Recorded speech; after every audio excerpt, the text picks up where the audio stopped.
លោកដូណាល់ត្រាំប្រាប់មេដឹកនាំណូវេថាឡើងគិតពីសន្តិភាពទៀតហើយព្រោះមិនបានទទួលពានរង្វាន់ Nobel លោកដូណាល់ត្រាំនិយាយថាផែនការគ្រប់គ្រងកោះ Greenland នឹងមិនប្រែក្លាយជាដាច់ខាតក្រុមហ៊ុនអាកាសចរអឺរ៉ុបបន្តហោះវានដែនអាកាសអ៊ីរ៉ង់ព្រោះបារម្ភពីសុវត្ថិភាពទីក្រុង Washington លោកដូណាល់ត្រាំហាក់ដូចជាតូចចិត្តមិនតិចទេបន្ទាប់ពីលោកខិតខំប្រឹងប្រែងដោះស្រាយចំនួនប្រដាប់អាវុធនៅលើពិភពលោកប៉ុន្តែបែរជាគណៈកម្មការពានរង្វាន់ Nobel ពិភពលោកនៅប្រទេសណ័រវេមើលមិនឃើញដូច្នេះថ្ងៃនេះលោកបានបញ្ចេញសារនយោបាយបែបផ្លែផ្កាទៅកាន់នាយករដ្ឋមន្ត្រីណ័រវេលោកត្រាំនិយាយថាលោកឡើងនឹកស្រមៃទៅដល់សន្តិភាពដ៏បរិសុទ្ធផូរផង់តទៅទៀតបន្ទាប់ពីលោកមិនបានជាប់ឈ្មោះជាជ័យលាភីពានរង្វាន់ Nobel សន្តិភាពពិភពលោកដូចចិត្តលោកពងប្រាថ្នាលោកបញ្ជាក់ដូចខាងលើនេះតាមរយៈការបង្ហោះសារផ្ញើជូននាយករដ្ឋមន្ត្រីណ័រវេនៅក្នុងសារនោះលោកក៏បានបញ្ជាក់ឡើងវិញអំពីគោលបំណងចង់គ្រប់គ្រងកោះ Greenland ដែលជាដែនដីពាក់កណ្ដាលស្វ័យយ័តរបស់ប្រទេសដាណឺម៉ាកលោកថាលោកធ្វើបែបនេះគឺដើម្បីជាប្រយោជន៍នៃសន្តិភាពពិភពលោកត្រាំផ្ញើសារទៅកាន់នាយករដ្ឋមន្ត្រីណ័រវេថាដោយសារប្រទេសរបស់លោកអាមេរិកមិនផ្ដល់ពានរង្វាន់ Nobel មកឲ្យខ្ញុំដែលខំពន្លត់ភ្លើងសង្គ្រាមលើកទី8ដងខ្ញុំមិនខ្វល់ខ្វាយតែអំពីសន្តិភាពទេសន្តិភាពនៅតែជាបញ្ហាសំខាន់ពិតមែនហើយប៉ុន្តែលោកចង់គិតអំពីអ្វីដែលល្អនិងសមស្របសម្រាប់ប្រទេសអាមេរិកវិញម្ដងខុទ្ទកាល័យនាយករដ្ឋមន្ត្រីណ័រវេបញ្ជាក់ថានោះជាសាររបស់លោកត្រាំពិតមែននៅក្នុងការបញ្ចេញមតិជាលិលាអសរមេដឹកនាំណ័រវេរូបនេះចង់ស្រ័យបំភ្លឺឲ្យបានច្បាស់ថាពានរង្វាន់ Nobel សន្តិភាពពិភពលោកមិនមែនរដ្ឋាភិបាលណ័រវេជាអ្នកសម្រេចថាត្រូវប្រគល់ឲ្យបុគ្គលណាទេលោកថាលោកបានពន្យល់ច្បាស់ហើយលោកដូណាល់ត្រាំក៏បានដឹងដែរថារង្វាន់ខាងលើនេះខាងគណៈកម្មការ Nobel ធ្វើការដោយឯករាជ្យនៅក្នុងការផ្ញើសារជូននាយករដ្ឋមន្ត្រីណ័រវេលោកត្រាំក៏ឆ្លៀតរំលឹកអំពីកោះ Greenland ផងដែរលោកអះអាងថាដាណឺម៉ាកមិនអាចការពារកោះនោះទល់នឹងការវាយទីរបស់ចិននិងរុស្ស៊ីបានឡើយលោកដាក់ជាសំណួរថាបើអញ្ចឹងរតែលហេតុអ្វីពួកគេខិតខំចេញមកវ៉ាងទីកោះ Greenland ខ្លាំងម្ល៉េះលោកថាគ្មានឯកសារបញ្ជាក់ជាលិលាអសរថាកោះនេះជារបស់ដាណឺម៉ាកទេ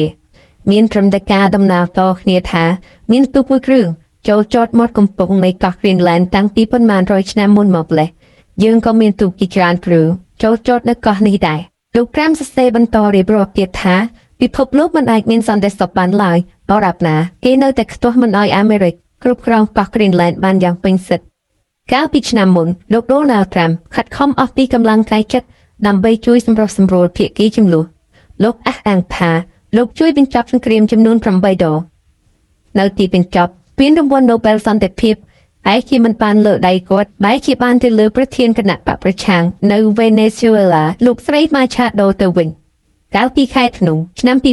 2025លោកស្រីសុខចិត្តបថុយជីវិតប្រភេទខ្លួនតាមទូកដើម្បីធ្វើដំណើរទៅប្រទេសណ័រវេទទួលពានរង្វាន់ទីក្រុងដាវ៉ូសប្រទេសស្វីសលោកដូណាល់ត្រាំនៅតែបញ្ជាក់ថាលោកនឹងមិនដកថយជាដាច់ខាតនៅក្នុងគម្រោងគ្រប់គ្រងកោះ Greenland ទោះបីជាក្នុងតម្លៃណាក៏ដោយលោកមិនដែលបដិសេធការប្រើកម្លាំងយោធាឡើយហើយឥឡូវនេះរដ្ឋាភិបាលរបស់លោកនិងក្រុមប្រទេសនៅអឺរ៉ុបដែលធ្វើកិច្ចសម្ព័ន្ធមិត្តជាមួយគ្នាចាប់ផ្ដើមមើលមុខគ្នាឡើងចំប្រទេសនៅអឺរ៉ុបយ៉ាងតិច8ប្រកាសរួបរวมគ្នាជាមួយ Greenland និងដាណឺម៉ាកបើសិនជាទៅថ្ងៃមុខមានសង្គ្រាមផ្ទុះឡើងពួកគេក៏បានបញ្ជូនកងទ័ពទៅឈរជើងនៅលើកោះនោះនិងធ្វើសមយុទ្ធយោធាជាបណ្ដាផងដែរបន្ទាប់ពីសន្ទនាគ្នាជាមួយអគ្គលេខាធិការអង្គការ NATO រួចលោកដូណាល់ត្រាំថ្លែងថាដោយតែលោកបានបញ្ជាក់ប្រាប់អ្នករាល់គ្នាហើយគឺថាកោះ Greenland មានសារៈសំខាន់ជាអាយុជីវិតសម្រាប់សន្តិសុខជាតិអាមេរិកនិងសន្តិភាពពិភពលោកថ្លែងថាគម្រោងរបស់លោកមិនអាចប្រែកន្លះវិញជាដាច់ខាតនេះជារឿងដែលមនុស្សគ្រប់គ្នាដឹងឮទាំងអស់គ្នាហើយលោកដូណាល់ត្រាំបានបង្ហោះរូបថតសញ្ញាដែលបំលែងតាមប្រព័ន្ធ AI បង្ហាញរូបលោកស្ថិតនៅលើកោះ Greenland កាន់ទង់ជាតិអាមេរិករូបខ្លះទៀតបង្ហាញរូបលោកនិយាយជាមួយមេដឹកនាំប្រទេសមួយចំនួនក្បែរផែនទីមួយផ្ទាំង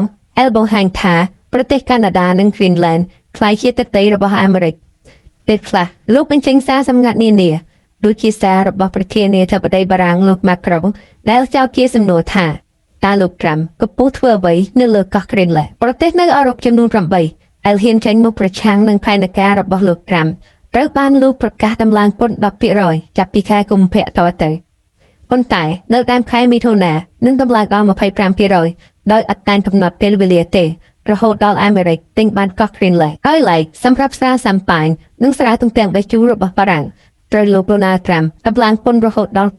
200% សហភាពអឺរ៉ុបក៏ត្រៀមចាត់វិធានការវិបកវិញផងដែរនៅក្នុងចំណោមវិធានការទាំងនោះមានដូចជាការដំឡើងពន្ធលើទំនិញអាមេរិកដើម្បីប្រមូលលុយឲ្យបាន $109,000 លានត្រឡប់មកវិញវិធានការនេះអាចអនុវត្តចាប់ពីថ្ងៃទី6ខែកុម្ភៈតទៅការដែលលោក Donald Trump ចង់គ្រប់គ្រងកោះ Greenland មិនត្រឹមតែធ្វើឲ្យរង្គោះចិត្តនៅក្នុងចំណោមសម្ព័ន្ធមិត្តប៉ុណ្ណោះទេសូម្បីតែប្រទេសរុស្ស៊ីក៏ចាប់អារម្មណ៍នឹងបញ្ហានេះផងដែររដ្ឋមន្ត្រីការបរទេសរុស្ស៊ីលោក Sergei Lavrov ថ្លែងថា Greenland មិនមែនជាទឹកដីរបស់ដាណឺម៉ាកតាំងពីដើមមកទេម្យ៉ាងទៀតលោកក៏សូមបញ្ជាក់ផងដែរថារុស្ស៊ីគ្មានផែនការគ្រប់គ្រងកោះ Greenland ទេលោកថារដ្ឋាភិបាលទីក្រុងម៉ូស្គូនឹងមិនលូកដៃចងតែការផ្ទៃក្នុងរបស់ Greenland ទេលោកថា Greenland មិនមែនជាទឹកដីរបស់ដាណឺម៉ាកហើយក៏មិនមែនជាទឹកដីរបស់ន័រវេសតាំងពីដើមមកទេការតភ្ជាប់កោះនេះទៅដាណឺម៉ាកគឺតាមរយៈការដាក់អាណានិគមយូរទៅអ្នករស់នៅលើកោះនេះក៏ភ្លេចពីអតីតកាលហើយទទួលស្គាល់ថាខ្លួនជាផ្នែកមួយរបស់ដាណឺម៉ាកទីក្រុងឡុងយន្តហោះរបស់ក្រុមហ៊ុនអាកាសចរណ៍នៅទ្វីបអឺរ៉ុបដូចជា Wizz Air របស់ហុងគ្រី Lufthansa របស់អាល្លឺម៉ង់និង British Airways របស់អង់គ្លេសជាដើមនៅតែបន្តហោះកិច្ចទីដែនអាកាសរបស់អ៊ីរ៉ាក់និងអ៊ីរ៉ង់ពួកគេសុខចិត្តប្រើប្រាស់ផ្លូវអាកាសរបស់ Alpha អាហ្វហ្គានីស្ថាននិងបណ្ដាប្រទេសនៅអាស៊ីកណ្ដាលជំនួសវិញនេះជាផ្នែកមួយនៃកិច្ចខិតខំប្រឹងប្រែងដើម្បីកាត់បន្ថយហានិភ័យផ្សេងៗនៅពេលស្ថានភាពភូមិសាស្ត្រនយោបាយកំពុងតែមានបញ្ហាដោយសារការហែបាតកម្មនៅអ៊ីរ៉ង់ដល់ពុះពេញជ្រុលនិងមានបញ្ហាចំនួនប្រដាប់អាវុធនៅប្រចាំបូព៌ាមុនដំបូងអ៊ីរ៉ង់បាត់ជើងអាកាសរបស់ខ្លួនបន្ទាប់មកក៏បើកឡើងវិញដោយសារបារម្ភថាឆាកប្រយុទ្ធគ្នារវាងយោធាអ៊ីរ៉ង់និងអាមេរិកអាចនឹងកើតមានឡើងដូច្នេះជើងហោះហើរខ្លះត្រូវលុបចោលខ្លះត្រូវបំបែកផ្លូវហោះហើរនិងខ្លះទៀតត្រូវពន្យាពេលហោះហើរទោះបីឥឡូវនេះជើងហោះហើរបើកឡើងវិញជាធម្មតាក៏ដោយក៏ក្រុមហ៊ុនអាកាសចរភាគច្រើនរួមទាំងសង្ហបុរី Airlines និង TUI នៅតែបន្តហោះវាមដែនអាកាសរបស់អ៊ីរ៉ង់ដដែលរួមទាំងសង្ហបុរី Airlines និង TUI នៅតែបន្តហោះវាមដែនអាកាសរបស់អ៊ីរ៉ង់ដដែលដែលជំនាញព្រមានថាហានិភ័យមិនទាន់ផុតរលត់ទៅវិញឡើយទេលោក Eric Schouten ជានាយកក្រុមហ៊ុនសន្តិសុខនិងប្រឹក្សាយោបល់អាកាសចរប្រាប់ថាយើងសូមផ្ដល់អនុសាសន៍ទៅអ្នកដំណើរទាំងឡាយសូមកុំកក់សម្បត្តិក្រុមហ៊ុនដែលហោះកាត់ដែនអាកាសរបស់ប្រទេសអ៊ីរ៉ង់នៅកំឡុងពេល7ថ្ងៃគិតចាប់ពីថ្ងៃនេះតទៅបន្ទាប់ពីរយៈពេលនេះយើងនឹងវាតម្លៃសភាពការឡើងវិញលោកថ្លែងបន្តទៀតថាគេត្រូវតែបន្តឃ្លាំមើលស្ថានភាពវិវត្តនៅក្នុងតំបន់ឲ្យបានដិតដល់ព្រោះជួនកាលនៅសពដែនអាកាសស្រាប់តែបិទទាំងស្រុងដូច្នេះជើងហោះហើរត្រូវរាំងស្ទះមួយរំពេចនេះបើតាមប្រភពពី Reuters និងប្រភពដទៃទៀត